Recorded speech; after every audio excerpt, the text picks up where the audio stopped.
अरे भगवान की कथा हो रही है, भगवान की कथा में अगर भगवान ही आ जाए इतने बड़े भाग्य की बात है।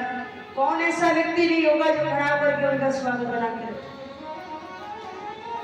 अगस्त ऋषि स्वयं अपने आसन से खड़े हो गए, महादेव जी का स्वागत किया, उच्च आसन पर बैठाया और कथा सुनाना प्रारंभ कर दिया।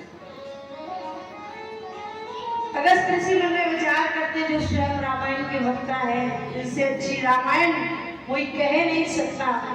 आज हमारे मुख से ये कथा श्रवणपान करने के लिए आए हैं। बड़ा अभिनंदन किया, बड़ा स्वागत किया और कथा सुनाना प्रारंभ किया।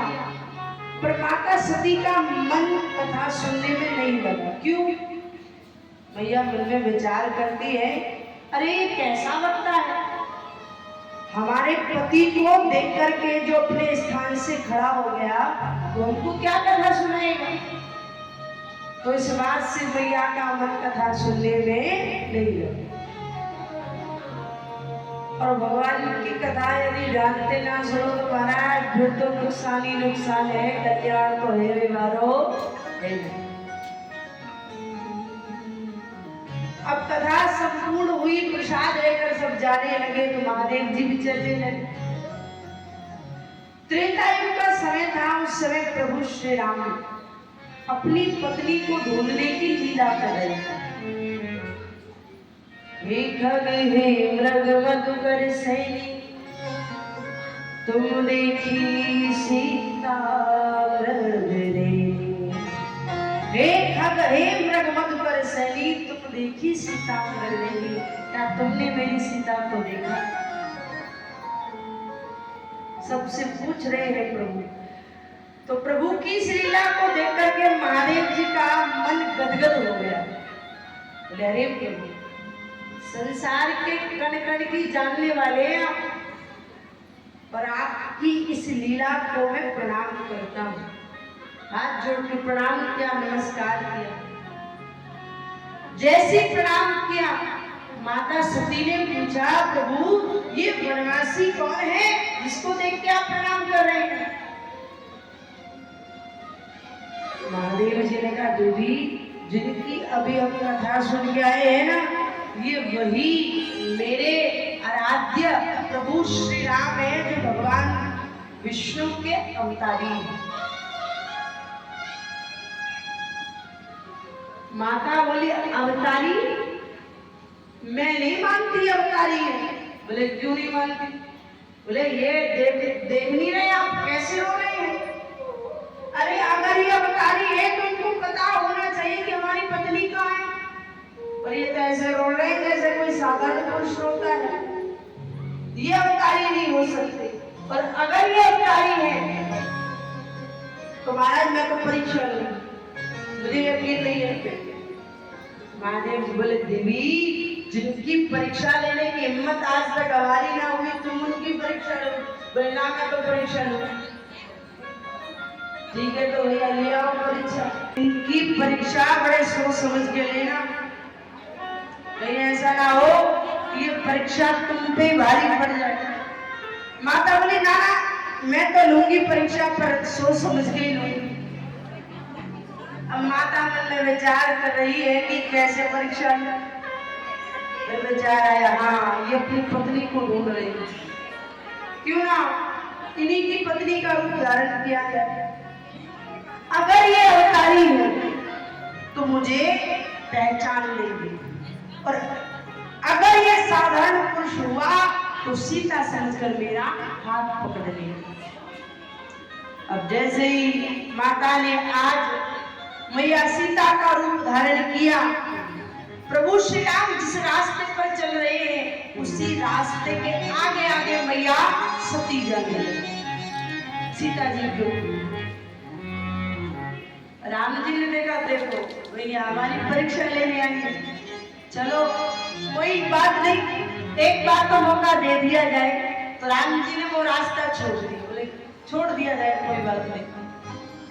तो रास्ता छोड़ दिया। और कहते हैं ना कि अंत जिसकी मति मारी जाती है, चाहे विनाश काले विपरीत बुद्धि, जिसका विनाश आता है, चाहे वो जीव हो चाहे कोई देवता हो, तो उसकी बुद्धि ही सबसे पहले काम करना बंद कर देगी, चाहे वो धरती क्यों ना हो। माता सती ने देखा कि शायद इनकी नजर हम पर नहीं पड़ी है, इसलिए दूसरे रास्ते पर निकल गई। तो माता दोबारा उसी रास्ते पर चलने लगी जहां पर प्रभु श्री राम चल रहे, आगे आगे चलने लगी। राम जी ने कहा चलो एक बार और मौका देके देखते हैं। राम जी ने फिर से वो रास्ता छोड़ दिया, तीसरे रास्ते पर निकल गए। अब यहाँ पर लक्ष्मण जी के मन में भ्रांति आ रही है कि भाभी आगे चल रही है, पर भैया कह क्यों नहीं रहे कुछ। तो यहाँ पर लक्ष्मण जी को जीव की उपाधि दी गई है। जब जीव पर कोई संकट आ जाए या सोचने समझने की बुद्धि खत्म हो जाए ना, तो सब कुछ भगवान के ऊपर छोड़ देना चाहिए। तो लक्ष्मण जी पीछे पीछे चल रहे हैं, राम जी आगे आगे चल रहे हैं, उससे आगे मैया सती चल रही है। राम जी ने देखा फिर आ गई तो तुरंत फिर दोबारा रास्ता छोड़ दी। अब मैया से रहा नहीं गया, और माता से जब रहा नहीं गया तो प्रभु श्री राम के सामने आकर के मैया खड़ी हुई। और जैसे राम जी के सामने आकर मैया खड़ी हुई, राम जी ने तुरंत दोनों हाथ जोड़े, जोड़ी पानी प्रभु की प्रणाम, पिता समेत लीन निजना। जोड़ी पानी प्रभु की प्रणाम, हाथ जोड़ के प्रभु श्री राम ने प्रणाम किया और कहा हे माता, मैं दशरथ पुत्र श्री राम कहे हो बहोरी कहाँ वृष केतु, विपल अनेक फिर के हेतु। कहे हो बहोरी कहाँ वृष केतु, अरे भैया महादेव जी कहाँ हैं और आप अकेली इस जंगल में कैसे घूम रही हैं। मैया पैरों तले जमीन खिसक गई। रूप ही ऐसा धारण किया है कि ना तो कुछ कह सकती है और ना कुछ कर सकती है। अब तो मैया ने तुरंत वहां से दौड़ लगा दी, भागने लगी मैया। और जैसी मैया भागने लगी, राम जी कहते हम अपनी लीला दिखाएं। बोले श्री रामचंद्र भगवान की। सोई लक्ष्मण सीता देख सती अति भय संभीता, हृदय कंप तन सुन कछुनाई, नयन मून बैठी मगमाई। अब मैया से रहा नहीं गया, मैया कांपने लगी, हृदय कांपने लगा। मैया जहां खड़ी थी वहीं पर अपनी आंखें बंद करके बैठी। थोड़ी देर बाद जब आंखें खुली तो मैया ने देखा कि सब कुछ ठीक हो चुका है। मैया दौड़ करके महादेव जी के पास गई, और जैसे महादेव जी के पास मैया पहुंची, बाबा ने पूछी हाँ जी देवी, परीक्षा लेने गई थी, न्याय परीक्षा। अब माता कह रही है कि अगर इनसे कह दिया कि उन्होंने पहचान लिया तो गड़बड़ हो जाएगी।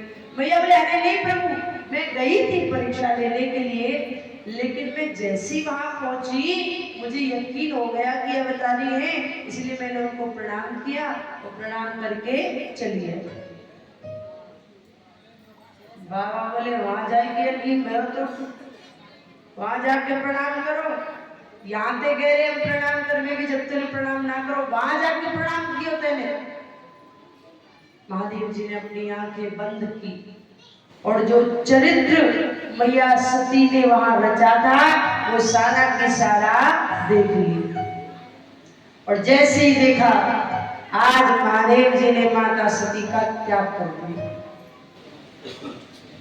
शिव संकल्प कीन मन माही, जातन भेद सती अब नाही। महादेव जी ने मन ही मन संकल्प किया, अब ये मेरी पत्नी नहीं है। क्यों? इनके शरीर पर अब मेरी माता का रूप आ चुका है, और जिस पर मेरी माता का रूप आ चुका हो उसको मैं कभी अपनी पत्नी रूप में स्वीकार नहीं कर सकता। माता को जब पता चला कि इन्होंने हमारा त्याग कर दिया है, तो अंत में माता ने अपने पिता दक्ष के हवन कुंड में जाकर अपने प्राणों का त्याग कर दिया। जीवन में ये कथा बहुत कुछ सिखाती है। माता सती का दूसरा जन्म हिमालय के यहाँ हुआ, वहां पर पार्वती जी के रूप में प्रकट हुई, तब जाकर महादेव जी से इनका विवाह हुआ है। बोलिए भगवान की